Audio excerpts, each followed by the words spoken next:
வணக்கங்க. நான் கதை பாட்காஸ்ட் கவிதா பேசுறேன். இது கதை பாட்காஸ்ட் வழங்கும் சென்னியின் வாழ் ஒரு அறிமுகம். இது வெறும் இன்ட்ரோடக்ஷன் எபிசோடு மட்டும்தாங்க. கதைக்குள்ள நாம போறதில்லை. இந்த எபிசோட்ல ஒடிஷா மாநிலத்துல பூரி மாவட்டம் உதயகிரியில உள்ள சமண குகை ஒண்ணுல இருக்க கல்வெட்டுக்கு பேர் தான் ஹாத்தி கும்பா கல்வெட்டு அப்படின்னு பேர். இத செதுக்குன மன்னன் பேரு காரவேலன். அந்த காலத்துல ஒடிஷாவை கலிங்கம்னு தானே நம்ம சொல்லுவோம். இவனோட ஆட்சி காலம் அப்படின்னு பார்த்தா கிமு 176க்கும் கிமு 163க்கும் இடைப்பட்ட 13 வருஷம்னு சொல்றாங்க. இவன் எந்த வம்சம் அப்படின்னு கேட்டீங்கன்னா சேதி வம்சம். சேதி வம்சத்தோட முதல் மன்னன் மகாமேக வாகனன். இவன் 3வது அரசனா இருக்கான் காரவேலன். இவரோட 11ஆம் வருட ஆட்சி ஆண்டு கல்வெட்டுல காரவேலன் கிமு 165 நடத்தின தமிழக படையெடுப்பால 113 வருஷ காலம் தமிழ் மன்னர்களோட ஒற்றுமை சிதைந்தது அப்படிங்கிற ஒரு செய்தி நமக்கு தெரிய வருது. அதாவது கிமு 165 தென்னகத்தை நோக்கி படையெடுப்பு நடத்தப்பட்டுச்சு. தமிழகத்துல இருந்த மூவேந்தர் கூட்டணிய காரவேலன் உடைச்சான்.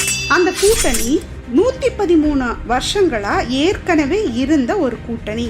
இந்த கல்வெட்டுல என்ன சொல்லிருக்காங்கன்னா, தமிர தேக சங்காத்தம் அப்படின்னு இருந்ததை முறியடிச்சேன் அப்படின்னு பெருமையா எழுதிட்டு இருக்காரு காரவேலன். இந்த கல்வெட்டும் கால மாற்றத்தால அழிஞ்சு தெரியறதால இது 113 வருஷம் இல்ல 1300 வருஷம் அப்படின்னு ஒரு சில வரலாற்று ஆசிரியர்கள் கருத்து தெரிவிக்கிறாங்க. ஆனா அப்படியெல்லாம் 1300 வருஷம் இருக்கவே முடியாது. அதாவது தமிழக மன்னர்கள் ஆரிய படையை எதிர்த்தது எத்தனையோ நூற்றாண்டுகளா இருக்கலாம். ஆனா இந்த சேர சோழ பாண்டிய கூட்டுப்படை அப்படிங்கிறது தொடங்கி 113 வருஷமா இருக்கலாம் அப்படின்னு ஒரு கருத்து நிலவுது.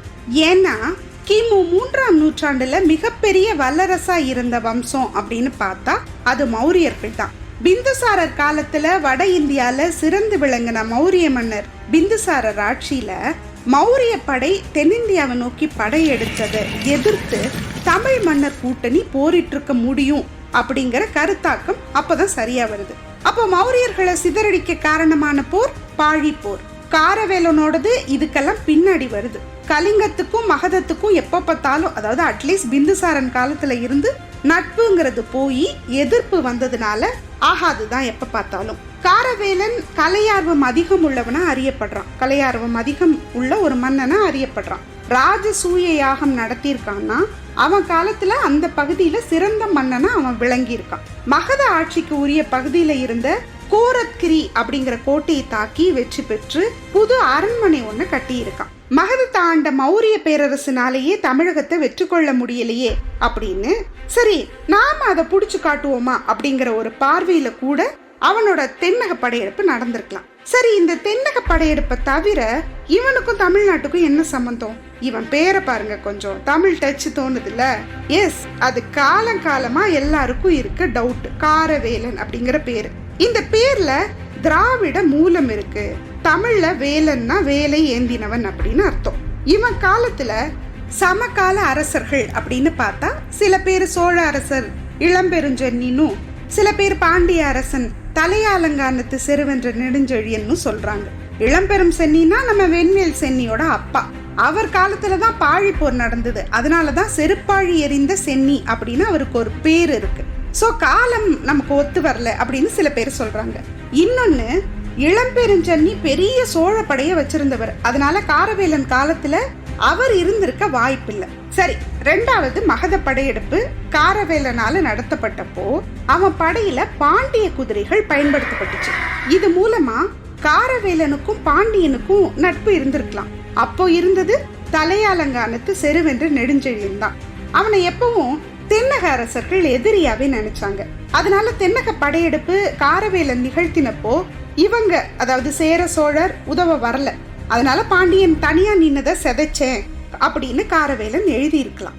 அதுக்கப்புறம் நட்பு பாராட்டி பாண்டியன் குதிரைகளையும் ஆணைகளோட மாணிக்கங்களையும் முத்துமணி ரத்னங்களையும் கொடுத்திருக்கலாம். இல்ல திரையா கூட கொடுத்திருக்கலாம் அப்படின்னு சொல்றாங்க. ஆனா நம்மளை பொறுத்த வரைக்கும் தலையாலங்கானத்து செருவென்ற நெடுஞ்செழியன் ஆக பெரிய வீரன். ஆரிய அரசர்களை விரட்டி அடிச்சவன்னு தான் நம்ம கிட்ட குறிப்பு இருக்கு.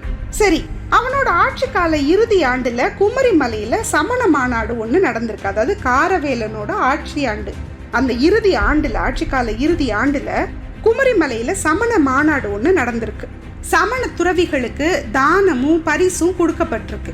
இது தவிர இமயவரம்பன் நெடுஞ்சேரலாதன் ஆரியரை வென்றான்னு பணியை செய்தான்னு குறிப்பு இருக்கதால இமயவரம்பன் நெடுஞ்சேரலாதன் வென்றது காரவேலனா இருக்கலாம் அப்படின்னு சொல்றாங்க.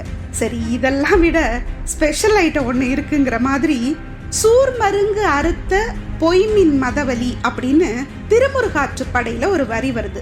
இது முருகன் சூரனோட செஞ்ச போரு அவனோட மத செருக்கால வந்தது அப்படின்னு சொல்லப்படுறதால முருகன் எந்த ஒரு இனக்குழுவையோ மத குழுவையோ சாராதவன்னு சொல்லப்படுது. அதனால காரவேலனும் மத பிணக்குகளை போக்கினா அப்படிங்கறதால அவன் தன்னை முருக கடவுளோட அம்சமா உயர்த்திக்க நினைச்சான்.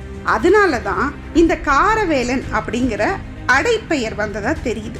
சரி, இப்போ தமிர தேக சங்காத்தம் அப்படிங்கிற மூவேந்தர் கூட்டணி படை காரவேலன் 2ஆம் நூற்றாண்டா அதுக்கு முன்னாடி ஒரு நூற்றாண்டுக்கு முன்னாடியே இருந்துதா அப்படிங்கிறது தெரியவர். சரி, இந்த மூவேந்தர்களும் ஒற்றுமையாவே இருந்துட்டா கண்ணுபட்டு போயிடாதா? ஆன் அண்ட் ஆஃபா இந்த படை டிஸ்டர்ப் ஆகி இருந்திருக்குமா, இல்ல ஆரிய படையினால இந்த டிஸ்டர்பன்ஸா அப்படிங்கிறது தெரியல. எப்படி இருந்தாலும் பிந்துசாரர் காலத்துல ஆரியர்களை ஓட விட்டது நிஜம். இதை யாரு முதல்ல ஆரம்பிச்சது, அதாவது விதை போட்டது அப்படின்னு நமக்கு தெரியாது. ஆனா சென்னியின் வாழ் அப்படிங்கிற இந்த நாவல் இப்படியான ஒரு முயற்சியை, அதாவது மூவேந்தர்கள் கூட்டணி இருந்து உடைஞ்சது இல்லையா, அதுக்கப்புறம் அவங்கள ஒண்ணு சேர்க்கிற ஒரு முயற்சியை பற்றி சொல்லுது. இது வெண்வேல் சென்னிக்கு ஒரு ப்ரீக்வலா இருக்கும். சிறப்பா என்னால இந்த கதையை உங்களுக்கு கொடுக்க முடியும் அப்படின்னு நான் நம்புறேன். இதை எழுதினவர் பேரு வில்லரசன். இப்ப தொடர்ந்து வரலாற்று நாவல்கள் எழுதிட்டு இருக்க ஒரு இளம் எழுத்தாளர். இது வரைக்கும் 5 புதினங்கள் எழுதியிருக்காரு. அவருக்கு ஒரு பாராட்டையும் நன்றியையும் தெரிவிச்சுட்டு நான் இந்த நாவலை தொடர்றேன். அறிமுகம் முடிஞ்சது. கதையை அடுத்த எபிசோட்ல தொடரலாம். நன்றி, வணக்கம்.